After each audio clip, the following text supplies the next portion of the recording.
बड़ा धोखा हुआ है। जब किसान आंदोलन था, 13 महीने आंदोलन करने के बाद 750 किसानों की शहादत के बाद भारतीय जनता पार्टी के नेताओं ने और स्वयं देश के प्रधानमंत्री ने उनसे वायदा किया था कि आपको एमएसपी पे गारंटी दी जाएगी, लेकिन फिर से उन्होंने वायदा खिलाफी की।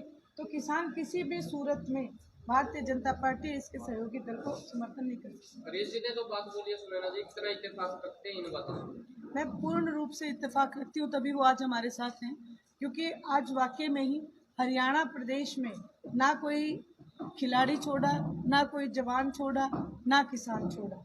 तो इसके लिए हम सब इकट्ठे मिलके हरियाणा प्रदेश को बचाने की जो मुहिम चलाई है, उसमें हरीश जी का साथ हमारे लिए बहुत मायने रखता है। एक न्यूज़ कर दी है, इंडियन नेशनल लोकदल के वर्कर कांग्रेस के लिए वोट मांग रहे हैं, क्या उसमें कितनी सच्चाई है? इसमें कतई सच्चाई नहीं है। अभय सिंह जी चौटाला भी मंच से कह के आए थे कि मैं अपनी पार्टी के भूपेंद्र सिंह जी हुड्डा जो है ना, उनके जो वर्कर हैं वो शैलजा जी के खिलाफ वोट मांग रहे हैं, ना कि इंडियन नेशनल लोकदल की। इंडियन नेशनल लोकदल का कार्यकर्ता दिन रात एक किए हुए हैं और दिन रात अपनी पार्टी को पूर्ण रूप से सक्षम बनाने के लिए, मजबूत बनाने के लिए कार्यरत है। सुबह से एक फोटो वायरल हो रही है मैम कुलदीप बिश्नोई जी के साथ की, किस प्रकार देखें उस फोटो को? देखिए, ये एक सामाजिक दायित्व है, उनका भी वोट इस कॉन्स्टिट्यूंसी में है।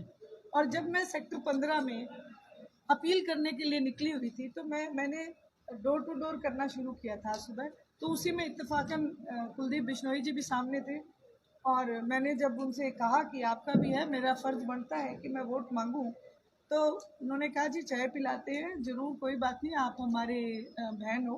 और इसमें कोई राजनीतिक कुछ भी ऐसा नहीं था।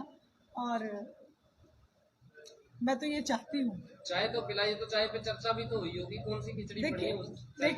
देखिए चर्चा केवल सामाजिक हुई है। जो चौधरी देवीलाल जी ने कार्य किए उनकी चर्चा हुई, भजन लाल जी ने जो कार्य लोगों के लिए किए उनकी चर्चा हुई। इसके अलावा कोई भी राजनीतिक चर्चा हमारी नहीं हुई। नीचे नीचे कुछ सुरसुराहट चल रहा है कि कुलदीप बिश्नोई जी ने आपको समर्थन या फिर आपका उनके साथ में कुछ गठबंधन, नीचे नीचे कुछ ना कुछ ऐसा। देखिए जी, नहीं चल रहा तो पत्रकार मेरे भाई चला देते हैं, लेकिन ऐसा कुछ भी नहीं है। एक समाज में हम रहते हैं और 36 बिरादरी का हमारा समाज है, तो इस सामाजिक तौर के ऊपर जो भी, अगर आदरणीय रणजीत सिंह जी चौटाला सामने मिलते तो भी मैं उनको प्रणाम तो जरूर करती, अगर नैना जी मिलती तो भी मैं प्रणाम तो जरूर करती, क्योंकि ये हमारे माँ बाप ने संस्कार दिए हैं, तो इसलिए हमें उन संस्कारों को वैसे ही रखना चाहिए समाज के हित के लिए। नैना जी ने अपने पीर में जाके वहाँ पर बोला है कि अपनी बेटी को दिल्ली पहुँचाने का काम करें, तो आपको क्या लगता है हिसार की जनता किसको दिल्ली पहुँचाने का काम करे? मैंने भी अपने पीर में जाके यही बोला। तो हिसार की जनता का आज जो मूड है, तीनों जो मेरे सामने हैं, तीनों को ही हिसार की जनता ने बड़े अच्छे से आजमा के देखा है और वो हमेशा यही कह रहे हैं कि इस बार हम सुनैना को मौका देंगे, अभय सिंह जी चौटाला को मौका देंगे, क्योंकि अभय सिंह जी चौटाला एक वो शख्स हैं जिन्होंने पूरे हिंदुस्तान में किसी बात की परवाह किए बगैर खुल के किसान और मेरे वर्ग का समर्थन किया।